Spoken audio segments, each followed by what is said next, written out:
Hello student, आज के हम लेक्चर में डिस्कस करेंगे आप व्यू का परिवर्तन यानी कि ट्रांसपोज ऑफ अ मैट्रिक्स है।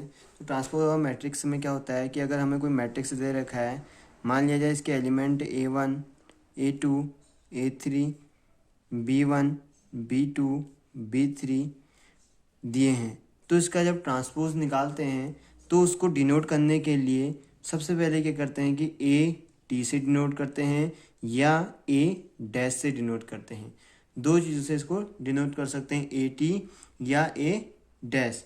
क्लियर हो गया। तो अब इसका ट्रांसपोज निकालना है तो करना क्या होता है कि ये हमारी ये हमारा कॉलम हो गया और ये हमारी क्या होगी, रो होगी। रो और कॉलमों को दोनों को अदल बदल देते हैं, यानी कि जो रो है वो कॉलम बन जाती है और कॉलम जो है वो रो बन जाती है। जैसे कि ये कॉलम है हमारी, तो ये रो में लिखी जाएगी। तो इसको लिखेंगे हम A1 A2 A3 और दूसरी रो को लिखेंगे हम B1 B2 B3। तो हमारा जो ये ऑर्डर था वो कितने का था, 1 2 3, यानी कि 3x2 का था। इसका ऑर्डर क्या था, 3x2 का था। जबकि जो हमारा जो इसका ट्रांसपोज निकाल के आया है उसका ऑर्डर क्या है, उसका ऑर्डर है तुम्हारा 2x3 का है।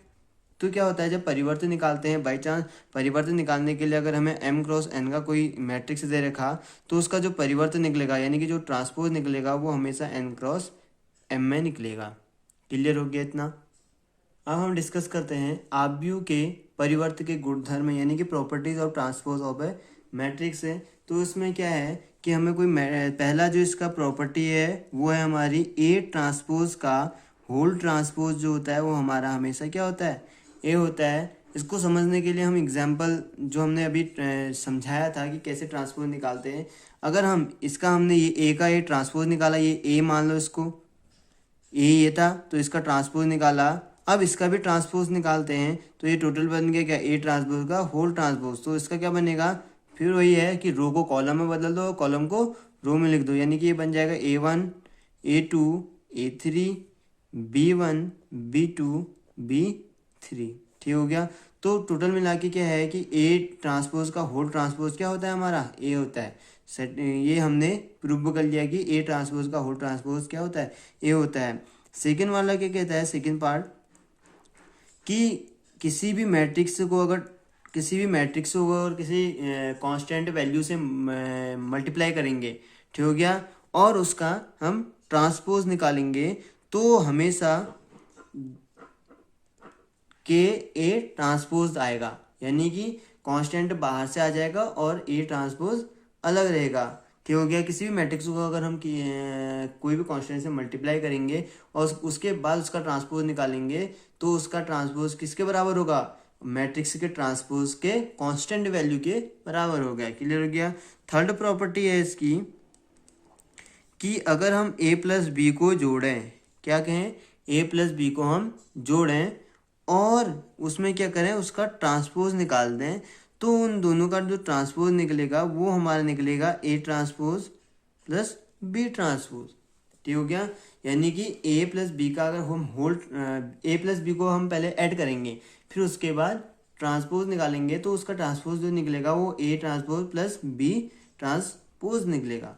तो थर्ड कंडीशन ये होगी। अब फोर्थ प्रॉपर्टी है इसकी, वो है अगर हम ए बी को मल्टीप्लाई करें और देन आफ्टर उसके बाद हम उसका ट्रांसपोज निकालें तो ट्रांसपोज निकलता है बी ट्रांसपोज ए ट्रांसपोज। ठीक हो गया। यानी कि ए बी का whole transpose equal to B transpose A transpose. यहाँ A transpose into B transpose नहीं होगा, जैसे हम लिखते हैं कि 2 × 3 इक्वल टू 3 × 2, ये यहाँ नहीं होता है। ठीक हो गया। यहाँ वैल्यू चेंज हो जाती है, क्योंकि अगर बाई चांस ये 2×3 का ऑर्डर का है और ये 3×2 का ऑर्डर का है, जो हमारे नेक्स्ट मैट्रिक्स बनेगा वो किस ऑर्डर का बनेगा, वो बताया था मैंने तुम्हें। ठीक हो गया।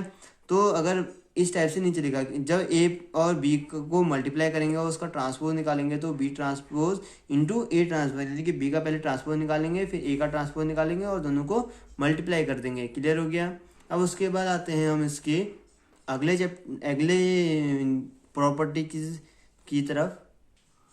तो symmetric and skew symmetric matrix में क्या होता है, सममित या तथा विषम सममित। आप व्यू तो पहला आता है सममित या सिमेट्रिक मैट्रिक्स से। सिमेट्रिक मैट्रिक्स में क्या होता है कि अगर हम किसी भी ए हमें गिवन होगा, कोई मैट्रिक्स ए हमें गिवन होगा, तो अगर हम उसका ट्रांसपोज निकालेंगे, ए का ट्रांसपोज निकालेंगे तो ए के इक्वल आएगा, तो हमारा क्या होगा, सममित या स्क्यू मैट्रिक नहीं सॉरी सिमेट्रिक मैट्रिक्स कहलाएगा। ठीक हो गया। और सेकंड कंडीशन क्या होती है कि जो हमारा स्क्यू सिमेट्रिक मैट्रिक्स है, स्क्यू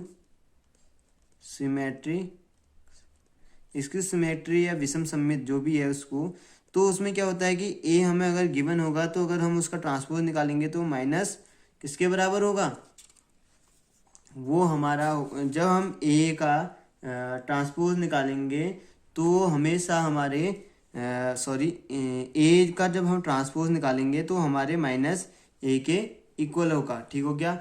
यहाँ पे क्या होता है, सममित पे क्या होता है कि A transpose equal to A, और ए ट्रांसपोज स्क्यू सिमेट्रिक में क्या होता है, A transpose equal to minus A. अब अगर हमें मैट्रिक्स बनानी है, अगर हम कोई क्वेश्चन कहे कि सिमेट्रिक और स्क्यू सिमेट्रिक से बनने वाला जो मैट्रिक्स है वो मैट्रिक्स क्या होगा, तो मैट्रिक्स हम मान लेते हैं ए होगा। वो कैसे निकलेगा, अगर हम half of A plus A transpose यानी कि ए डैश, यानी कि हाफ ऑफ सिमेट्रिक मैट्रिक्स से जोड़ दें प्लस उसमें half of skew symmetric matrix से जोड़ दें, तो उसका जो हमारा ओवरऑल जो मैट्रिक्स बनेगा वो हमारा क्या बन जाएगा, स्क्यू नहीं सॉरी वो हमारा बन जाएगा मैट्रिक्स है। जब भी क्वेश्चन में कहेगा कि एक फाइंड द मैट्रिक्स करके एक फाइंड द मैट्रिक्स है, तो उसमें स्क्यू सिमेट्रिक और सिमेट्रिक मैट्रिक्स से निकालो कहेगा, तो उसमें क्या करना होता है कि एक मैट्रिक्स से अगर हमें निकालना है तो पहले स्क्यू सिमेट्रिक और सिमेट्रिक निकालेंगे, तो उन दोनों को जो जोड़ेंगे तो देन आफ्टर जो हमें फाइंड होगा वो हमारा क्या होगा, स्क्यू सिमेट्रिक मैट्रिक्स, वो हमारा मैट्रिक्स होगा, ओरिजिनल मैट्रिक्स। क्लियर हो गया। अब मोस्ट वेरी इंपॉर्टेंट है आव्यूह पर प्रारंभिक संक्रिया यानी कि ट्रांसफॉर्मेशन ऑफ अ मैट्रिक्स है, मोस्ट वेरी इंपॉर्टेंट है और एग्जाम में 6 नंबर का ये एक क्वेश्चन सिंगल क्वेश्चन आएगा। ठीक हो गया। तो इसमें क्या होता है, हम मान लेते हैं ए हमें कोई मैट्रिक्स दे रखा है, उसके एलिमेंट हम A1 कुछ भी लेते हैं, A2 A3 B1 B2 B3 C1 C2 C3 है। तो इसमें क्या होता है, प्रारंभिक रूपांतरण में यानी कि आव्यूह का रूपांतरण या प्रारंभिक रूपांतरण कहो या ट्रांसपोज ऑफ है मैट्रिक्स कहो, तो इसमें पहला कंडीशन क्या होती है कि इसको हम डिनोट करते हैं, ये होता है हमारा R1, ये होती है हमारी R2 और ये होती है हमारी R3। क्लियर हो गया। और नीचे को हमारे होते हैं, ये कॉलम C1 हो गया, ये कॉलम C2 हो गया और ये कॉलम C3 हो गया। तो इसमें हम पहले कंडीशन में क्या करते हैं कि इन मैट्रिक्स के जो रो हैं उनको एक दूसरे को चेंज कर सकते हैं। पहली कंडीशन यानी कि रो चेंज, यानी कि हम रो को चेंज कर सकते हैं। दूसरी कंडीशन है, अगर रो को चेंज कर सकते हैं तो कॉलम को भी चेंज कर सकते हैं, कॉलम चेंज। ठीक हो गया।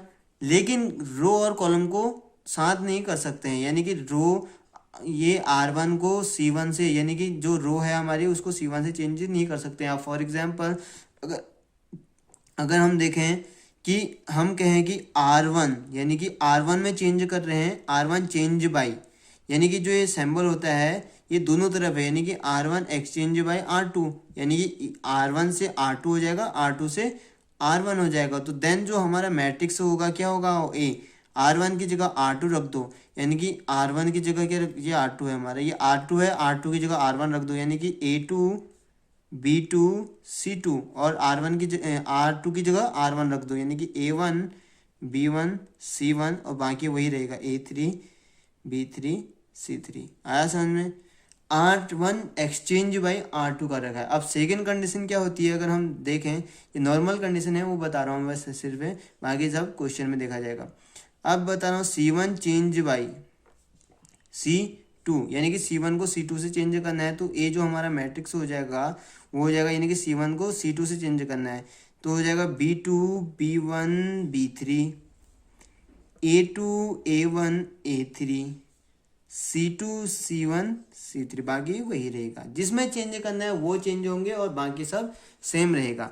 अब जो थर्ड कंडीशन है हमारी, वो है हमारी, हम कुछ थर्ड कंडीशन में क्या करते हैं, अगर हम R1 को जोड़ दें, R1 change by R1 plus R2, यानी कि यहाँ इसका मतलब क्या है, R1 में चेंज करना है और चेंज क्या करना है, R1 और R2 को जोड़ना है हमने।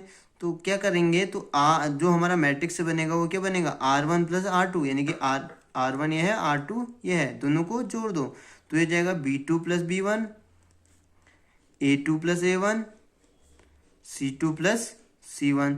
ऐसे ही हो जाएगा। ये कुछ नहीं होगा क्योंकि इसमें कोई चेंज नहीं करना है, बाकी सब सेम रहेगा। तो ट्रांसपोज ऑफ अ मैट्रिक्स में क्या करना होता है, यही प्रक्रिया, यही जो हमने देखा है तो यही करना पड़ता है, क्योंकि इसमें मैट्रिक्स का वो चेंज करना पड़ता है कि कौन सा मैट्रिक्स कहाँ पे अप्लाई होगा, यानी कि R1 कहाँ चेंज होगा, R2 की जगह होगा कि R3 की जगह होगा, या R3 कहाँ चेंज होगा, या C1 चेंज होगा कि C2 चेंज होगा, ये ध्यान रखना है। अब हम पढ़ते हैं इन्वर्स मैट्रिक्स, यानी कि व्युत्क्रमणीय आव्यूह। तो इन्वर्स मैट्रिक्स है, तो इन्वर्स मैट्रिक्स का क्या होता है, इन्वर्स मैट्रिक्स का जो फंडा होता है, अगर हमने ए का इन्वर्स निकालना है, ठीक हो गया, तो व्युत्क्रम निकालने के लिए यानी कि इन्वर्स निकालने के लिए एक फॉर्मूला याद करना पड़ेगा हमें, AI इक्वल टू ए। अब ये ए तो ठीक है, आई क्या होगा ये देखना है। तो आई जो होता है हमारा आइडेंटिटी मैट्रिक्स होता है, जिसमें डायगोनल के एलिमेंट 1 1 होते हैं और बाकी सारे एलिमेंट 0 होते हैं। तो डायगोनल के एलिमेंट है। अब ये आई की वैल्यू हम कहाँ पे क्या रखेंगे, अगर बाई चांस हमारा ए किसका है, 2 क्रॉस 2 ऑर्डर का है, यानी कि वर्ग है, यानी स्क्वायर मैट्रिक्स है, तो आई भी हमारा क्या होगा, 2 क्रॉस 2 का होगा।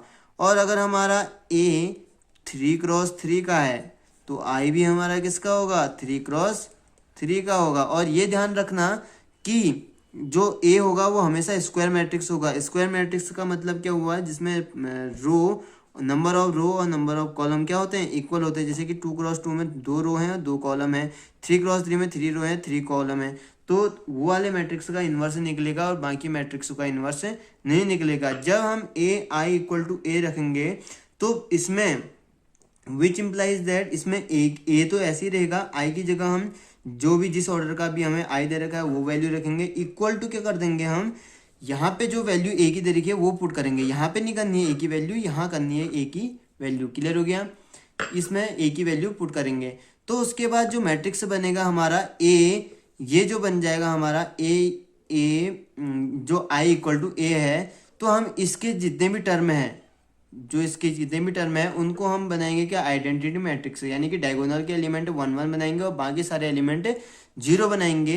बाकी इसको हमने देखना भी नहीं है कि इसमें क्या करना है करके, सिर्फ इसमें ध्यान देना है कि इस वाले मैट्रिक्स में क्या करना है। तो उसके बाद जो फॉर्मूला होता है वो होता है ए इनवर्स इक्वल टू क्या होता है हमारा, आई होता है। तो ए इनवर्स हम सीधे यहाँ से इसकी कंपेयर करेंगे तो ए इनवर्स हमारा निकल जाएगा। और इनवर्स को डिनोट करने के लिए ए इनवर्स से डिनोट कर सकते हैं। क्लियर हो गया।